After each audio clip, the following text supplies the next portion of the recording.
аймгийн 39 сумын нутагт байх их дөрвөлж Палугийн хадны зургийн судалгааг анх 1995 онд Бүгд найрамдах Солонгос улсын хадны зураг судлалын холбоо болон Монгол улсын шинжлэх ухааны академийн түүхийн хүрээлэнгийн судлаачид хамтран судалж Монголын хадны зураг их дөрвөлж Палугийн дурсгалт газрын хэрэглэгдэх хүнээр хэмээх номыг солонгос хэл дээр 1998 онд хэвлүүлжээ. Жингэгтээ хээрийн шинжилгээний ангийн хугацаанаас шалтгаалan дурсгалт газрыг бүрэн хамарсан судалгааг хийж амжаагүй болохыг дурдсан байв. Харин 2018 оноос шинжлэх ухаан технологийн сургуулийн бизнесийн удирдлага хүмүүнлэгийн сургуулийн археологчид их дөрвөлж Палугийн хадны зургийг дахин нягтлан шинжилж бүртгэн гэрэл зургаар баримтжуулснаас гадна хэцүүтэйгийн хадны зургийн бүлэг дурсгалыг шинээр эрдэм шинжилгээний судалгааны эргэлтэнд оруулж байна.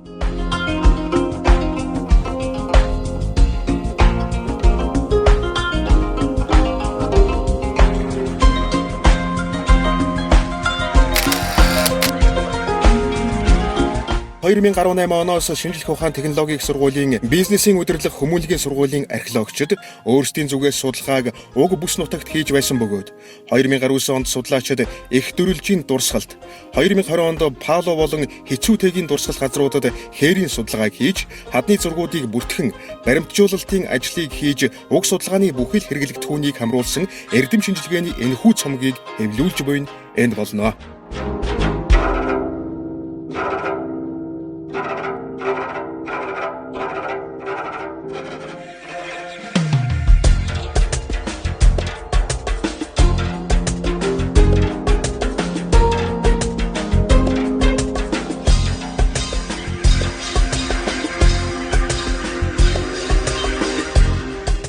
Их дөрвөлж Палу болон хэцүүтэйгийн хадны зургийн дурсгалт газар нь Өвөрхангай аймгийн 39 сумын нутагт байрлана. Уг дурсгалуудын орших бүс нутаг нь ерөнхийдөө хээрийн бүсийн өмнөх говь нутаг бөгөөд Хангай нурууны хамгийн өмнөд хэсгийн салбар уулс болох их баг тахилгат, их баг дөрвөлж, хэцүүтэйг болон их баг аргалант, их баг үнэгт хэмээх хайрхан уулс болон говийн тачирхан таан хөмөл болон бутлаг ургамал, бударган зөнхөлсөн элсэрхэг хөрстэй намхан хатан толгод бүхий нутаг болно. Их дөрвөлж уул нь хавтгай оройтой эртний сүнсэн галтуулын үлдэгдэл бөгөөд баруунаас зүүн тийш 1 км орчим сунаж тогтсон хөрмөн чулуун бүхий уул болно. Уулын баруун зүүн урд хэсгүүдэд түүний салбар намхан аараг толгод болон хагарлын улмаас үүссэн гуу жалга хавтгай дэвсгүүдтэй ажээ. Хадны зургийн дурсгал нь уулынхаа урд өрөөр үргэлжлэх аараг толгодын ингэрт оршино. Түүнчлэн их дөрвөлжийн хадны зураг бүхий хадан тогтоц хоорондын дэвсэг болон толгодын ингэр бэлийн хөндөй, жалгуудын тэгш гадаргуунууд дээр нэлээд хэдэн тооны хэрэгсвэр болон дөрвөлжин булчны дурсгалууд байрлах ажээ. Палугийн дурсгал нь их дөрвөлжөөс зүүн тийш 3-4 км зайтай ба тэгш талархах газрын зүүн үзүүрт хагарлын улмаас үүссэн томоохон гуу жалгатай бөгөөд түүнээс зүүн болон өмнө тийш нам дор хөндийтэн дээр зүүн хэсэгт зүүн өмнө зүг рүү чиглэсэн хадан хошуу бүхий эгц эргэцэг сунаж тогтсон ажээ. Уг хадан эргэцгийн ингэрийн хавтгай хаднууд хадны зурагтай. Мөн уг хадан ингэрийн дээд хэсэгт овоо байх ба эргэн тойрондох жижиг хаднууд дээр цөөнгүй дурсгал байна. Уг дурсгалаас зүүн өмнө зүгдэх тэгш хөндөд хэрэгсүүрийн төрлийн дурсгалууд хөндийг даган орших ажээ. Хэцүүтэйгийн хадны зургийн дурсгалт газар нь их дөрвөлж Палугаас өмнө зүгт байрлах галтуулын чулуурхаг хадан тогтож бүхий зүүн хойноос баруун урагш 1 км орчим сунаж тогтсон хавтгай оройтой ууланд байх ба хамгийн өндөрлөг өмнө талд овоо босгожээ.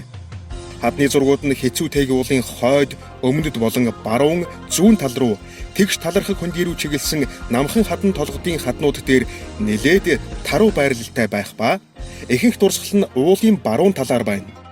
Мөн их дөрвөлжийн адил олон тооны хэрэгсүүрийн болон дөрвөлжин булчны төрлийн дурсгалууд уулын ингэр бэл тэгш дэвсэг хөтөл дээр байрлах ажээ.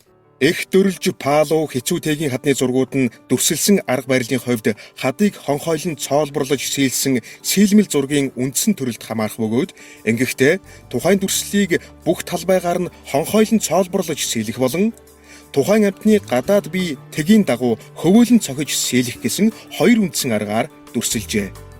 Ингэхдээ бодит болон загварчлах байдлаар дүрсэлжээ. Их дөрвөлж Палу хэцүүтэйгийн дурсгал газрын хадны зургуудыг сэдэв зохиомжийн хувьд доорх хэлбэрээр ангилан үзэж болохоор байна. Үүнд 1. Ан амьтан, 2. аж ахуйн холбогдолд. 3. Хүн ба хүн хоорондын харилцаа. 4. Тодорхой бус дүрслэлүүд. Ан амьтдын сэдвт зурагт амьтдыг дангаар болон сүргээр дүрсэлснээс гадна ан амьтан болон араатан амьтад тэдгээрийн хоорондын харилцааг харуулсан нь байна. Тиймээс амьтдын сэдвт зургуудыг дотор нь дан амьтан болон амьтдын харилцааны сэдвт зургууд хэмээн ангилж болохоор байна. Их дөрвөл жуулын хадны зургийн дурсгалуудад 1. Янгир, 2. Адуу, 3. Буг, 4. Тэмээ, 5. Үхэр, 6. Гахай, 7. Үнэг, 8. Чон гэх мэтээр дүрслэгдсэн байна. Харин Палу уулын дурсгалт газрын хадны зурагт 1. Янгир, 2. Буг, 3. Үхэр, 4. Адуу, 5. Тэмээ, 6. Могой, 7. Гахай, 8. Чон зэрэг амьтад дүрслэгджээ. Харин их дөрвөлжийн хадны зурагт үнэг, Палу уулын хадны зурагт могой дүрслэгдсэн нь сонирхолтой. Хадны зургийн дотор хамгийн их тоотой дүрслэгдсэн амьтан нь янгир болно. Энэ нь тал хээр говийн бүсийн хадны зурагт нийтлэг тохиолдох хэв шинж хэмээн хэлж болох бөгөөд сүргээр амьдрах уг тугалмайтн нь тухайн үеийнхний ахуй амьдралд чухал хэрэгцээтэй ан амьтан байсныг илтгэн. Тэрч утгаараа их дөрвөлж Палугийн хадны зурагт янгир нь олон янзаар зурагдсан ажээ. Ихэвчлэн ганц нэгээр зурсан байхаас гадна сүргээр мөн ан авийн сэдвтэй дүрслэгдсэн байна.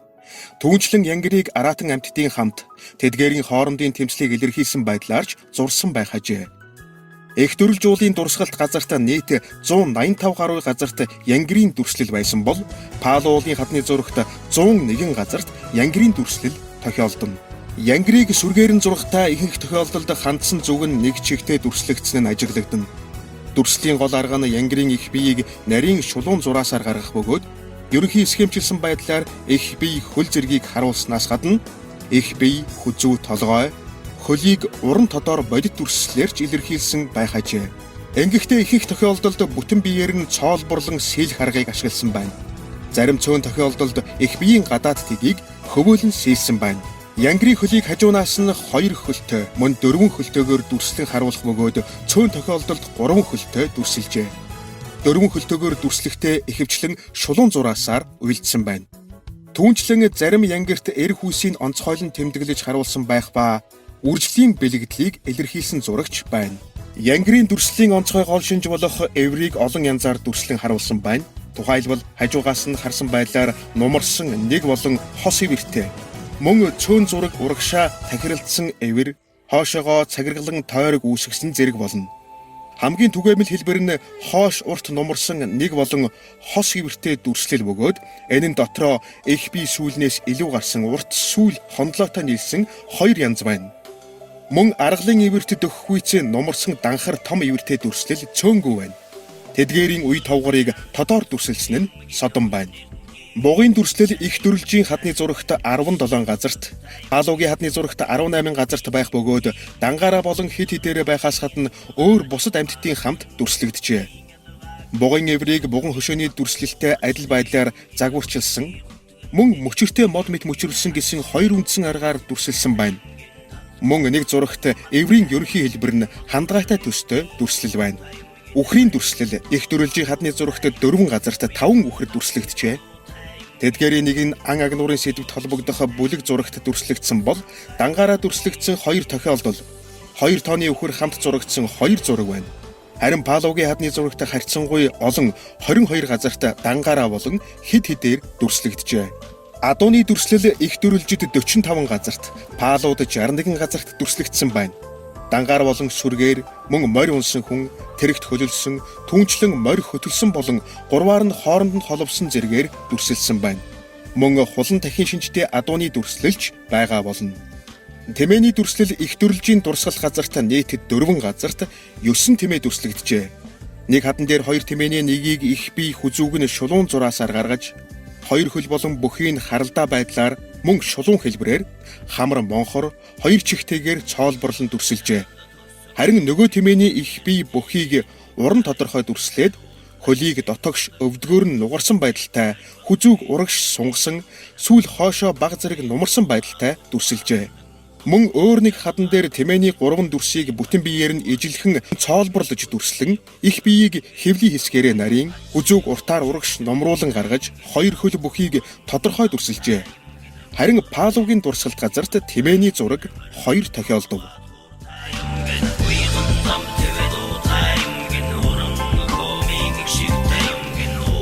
Ан амтэн араатнаас их дөрвөлжийн хадны зурагт үнэг чон болон гахайг дүрслэлсэн нь байна.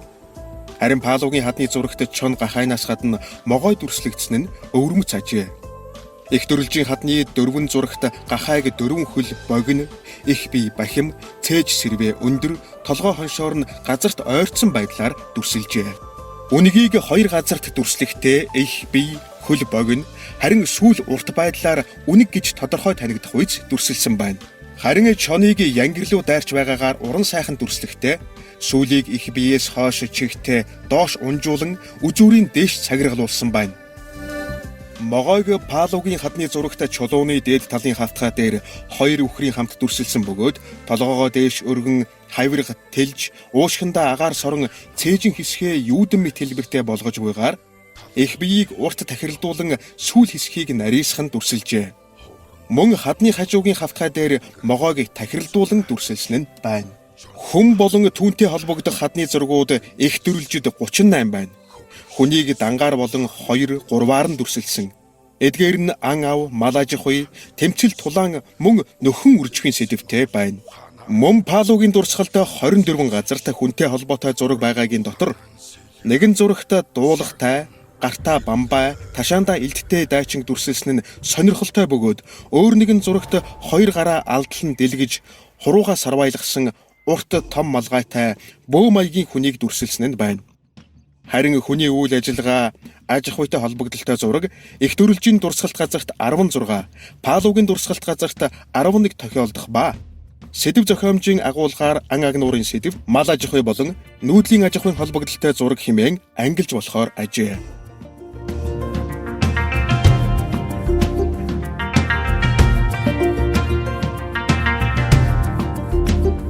Хэцүүтэйгийн хадны зураг нь их дөрвөлж болон Павловын хадны зургаас тооны хувьд цөөний дээр зургийн байршил хол тарв ажээ. Хэцүүтэйгт янгирын дүрслэлтэй зураг 18, бугын 5, үхрийн 2, адууны 9 дүрслэлтэй зураг байгаагийн зэрэгцээ нэгэн хаданд 2 эрвэс мөн өөр зурагт 1 чон дүрслэгдсэн байна. Тэдгээр зургуудад ан агнуур, мал аж ахуйн сэдв тусгагдсан байна. Тамга тэмдэг болон тодорхой бус дүрслэлтэй зургууд их дөрвөлжийн дурсгалт газарт 17, Павловын дурсгалт газарт 34, хэцүүтэйгийн дурсгалт газарт 3 байна. Их дөрвөлж Павлов хэцүүтэйгийн хадны зургийн дурсгал нь сэлмэл зургийн төрөлд орно. Зургийг бүтэн биеэр нь хонхойлгон цоолборлож сэлэх болон хөвөөлөн сэлэх аргуудаар үйлдсэн. Мөн зургийн агуулга сэдв зохиомжийн хувьд аж ахуйн сэдв, дан болон олон тооны амьтан, хүн ба амьтан, амьтад хоорондын харилцаа, хүн хоорондын харилцаа, тамга тэмдэг хийгээд тодорхойгүй дүрсэлттэй зургууд хэмээн ангилан үзэж болох бөгөөд он цагийн хувьд хүрэл болон төмрийн түрүү үед хамаарах болов хэмээн үзэж байна. Хадны зургийн хувьд хамгийн их дурсгалтай нь их дөрвөлжийн дурсгалт газар бол хэцүүтэйгийн хувьд харьцангуй цөөн дурсгалтай ажээ. Аж ахуйн сэдвт зураг нь мал аж ахуйн хийгээд ан агнуурын холбогдолтой зургууд байх ба морь унсан хүн, тэрэг гэх мэт нүүдлийн ахуйг илэрхийлсэн дүрслэлүүд байна. Амьтдын хувьд аргал, янгир, буг, адуу, үхэр тэмээ, хулан гахай, түүнчлэн чон, үнэг, эрвэс зэрэг араатан болон могой дүрслэгдэжээ. Хүн болон хүмүүсийн харилцаатай холбоотой зургуудын хувьд дангаар дүрслэгдсэн хүн нилээн байхын дээр өвч зэвсгэлсэн дайчин эр болон бөө зарим маягийн нэгэн эрийг дүрсэлсэн нь сонирхолтой. Харин хүмүүс хоорондын харилцаа нь хамтран ан ав хийж дайтан тэмцэлдсэн мөн гэр бүлийн нөхөн үржихийн агуулгатай байх ажээ.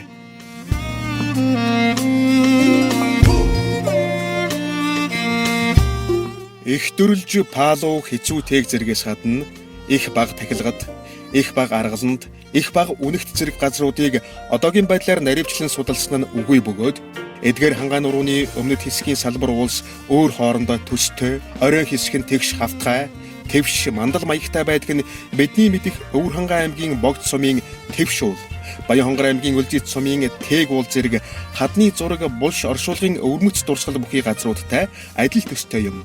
Иймд дээр дүрдсэн газруудыг илүү нарийчлан судлаваас судалгааны хэрэглэгдэхүүн болоод эрдэм шинжилгээний хувьд өвөрмөц шин судалгаа гарах бүрэн боломжтой болно.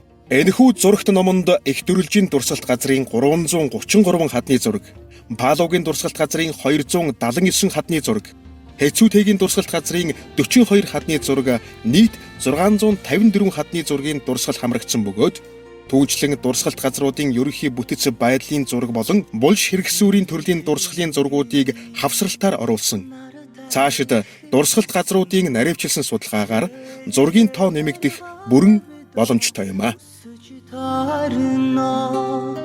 Хүлэгийн зонд ташуургож хүний зэрэгт хүрсэн болохоор